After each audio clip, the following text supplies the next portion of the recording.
Hello and welcome to my bedroom. Let's talk about my bike.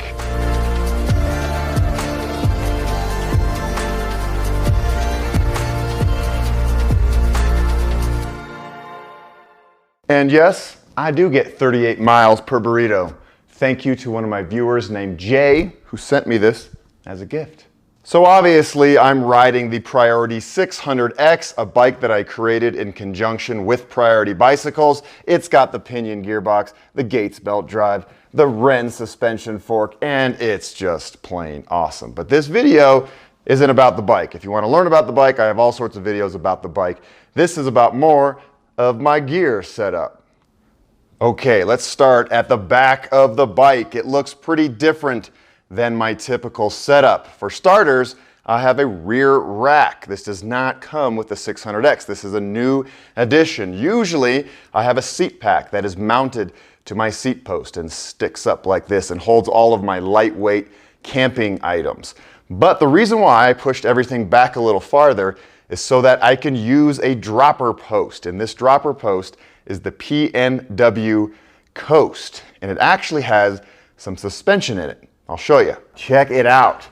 It has about 40 millimeters of travel, which isn't a ton, but it really takes the edge off when you're going over some of the bigger bumps. And if you have a bad back, it's really nice because it's just a little bit more cushy. Like I said, this is a dropper post. You engage it by hitting a little lever on your handlebars and it drops all the way down. Now for most bike packing, you would never ever need a dropper post. This is strictly for mountain biking over steep technical terrain when you want to get way behind your seat so that you don't flip over. I use this a lot when I go mountain biking here in Boulder. I will also use it when I ride the Colorado Trail later this summer. And I forgot to mention, you can buy this dropper post on the Priority website. Okay, back to the rack. So since there's no seat pack, you have to make room for that stuff somewhere else. And I bought a 20-liter Sea to Summit waterproof dry bag to put all that stuff in. It's about the same amount of room that a seat pack would be. Everything is right there. It does move the weight back a little bit further on the bike, but I didn't notice any problems with my handling or anything like that. I also got one of these dry bag protectors. This one's made by Rockgeist. And they're very handy because a lot of dry bags, when they're sitting on a rack and it's bouncing around for 8 hours a day for weeks on end, they can create holes in the dry bags. But this thing here protects it 100%. And it also has these nice little stretchy things right here. I was putting my shoes under here. You could put flip-flops under here, a rain jacket, anything that you want to grab quickly while you're on the go. And as you can see, this is a very minimalist rear rack. There's not a whole lot to it, but my favorite part is that you can mount cargo cages to the side right here. And so I love putting on my wide foot made in the USA cargo cages right here. They fit all sorts of different sizes of bottles. For the Great Divide, I used my big old 64-ounce cans, one on each side, because why?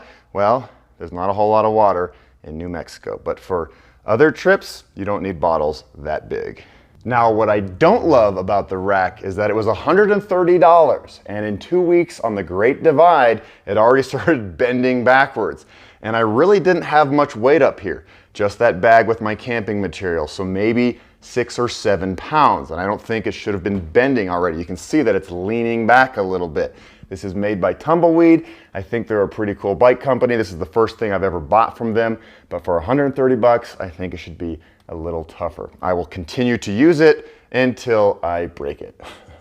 Let's talk about this now. My very first bolt-on frame bag. And when we designed the 600X, we made sure to put lots of mounting points on the inside of the triangle so that anybody who bought this bike could also have a rad bolt-on frame bag. This one is made by my friends at Green Guru. And Green Guru is really cool because all of their products are upcycled. That means that they use products that are probably going to go to the dump. So old tent material, old bicycle tubes. This is old sail material from the sailboat, right? And so they saved it from the landfill and they made a frame bag. And this is really cool. Now, unfortunately, this is not something they're going to make and produce and sell, at least right now. They made this for me just as a prototype. Really is amazing how much can fit in a frame bag. This is where all of my food and my heavy stuff goes right here. You really want your weight to be centered on the bicycle. I also had them make it very wide. A lot of frame bags are kind of right in line with the top tube, but you can see this one is 3 inches wide. And I do that so I can fit more stuff in it. And it's close, you know, when I'm pedaling, my legs are close to hitting it, but not quite. So it is perfect.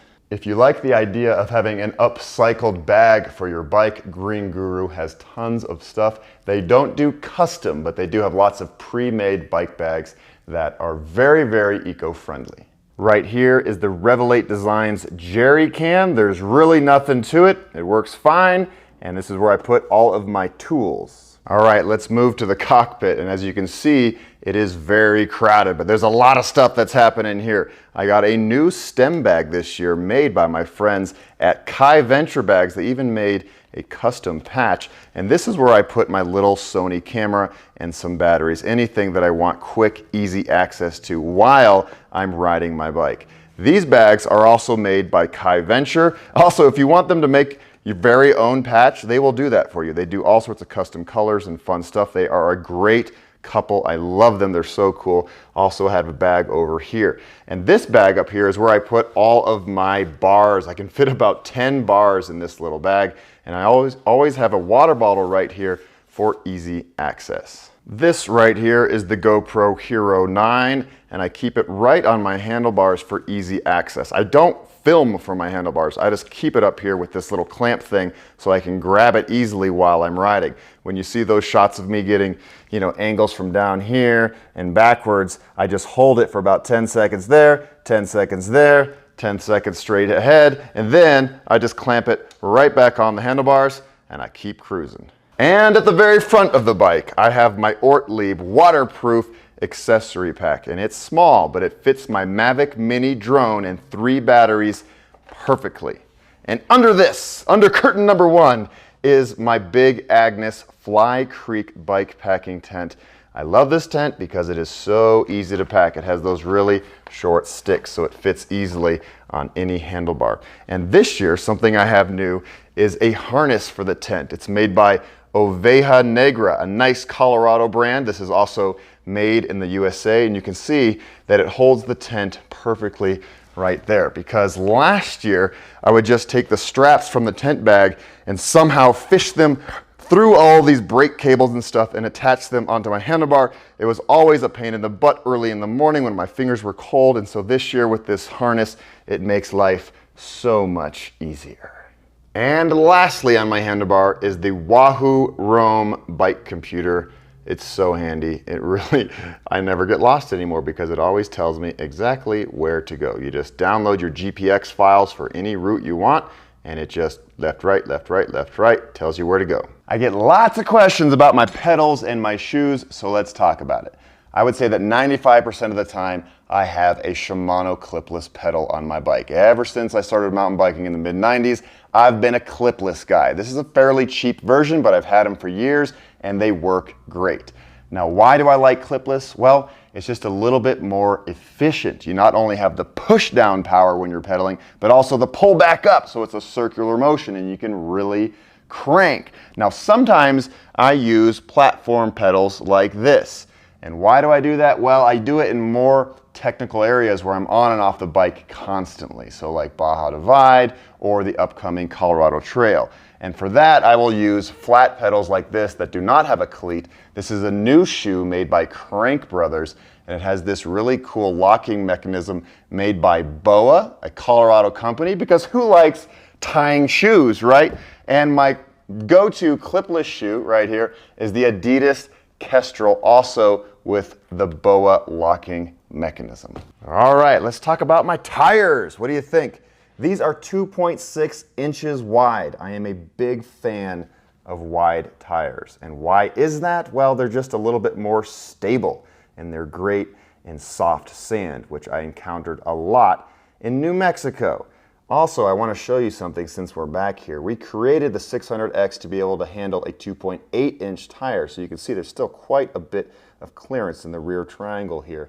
And if you look closely, you'll see some wear right here. And if you watched my series in New Mexico, you know that I went through some serious mud. It was completely caked back here, and it wore down a little bit of the rear triangle. And I'm very thankful that I had this extra room, because it would have been very difficult to get through that situation if this was narrow. It would have clogged up. Just evil, sticky mud. These are not the tires I had for the New Mexico portion of the Divide. These are the Escapes made by Goodyear. They're a little bit more aggressive tread than what the 600X comes with, which are the WTB Rangers. People always ask me, how much does your bike weigh when it's all loaded down with food and water? And the answer is, I don't know. I've never found a scale that can deal with the bike. All I know is that it's very hard to lift off the ground when it's fully loaded. Now I want to talk quickly about the Wren suspension fork, and it is so nice. On the New Mexico portion of the Divide, it was very rough, by far rougher than anything north of New Mexico, and I was very thankful that I had suspension. This fork has 110 millimeters of travel, which is right about perfect, and it also has a very solid lockout where you just hit this little switch and it is solid as a rock, because not everything is technical. There are some sections where you actually ride asphalt, and it's nice to go from cushy to hard as a rock like a solid fork. This is it, my 2021 bikepacking setup. I feel like I have things pretty dialed in, and I'm very happy with how everything works together. Things will change from adventure to adventure depending on the circumstances, but this is pretty much it. And I have to say that I love this bike. It's everything that I wanted it to be when we dreamt it up over a year ago with the guys over at Priority Bicycles. And if you really want to nerd out about some of the details of this bike, I will link below some other videos I made that really go over every single component on this bicycle. Thank you so much for watching this video. If you want to watch other adventure videos, I have hundreds of them all over my YouTube channel. Please like and subscribe, and stay tuned for more coming down the road.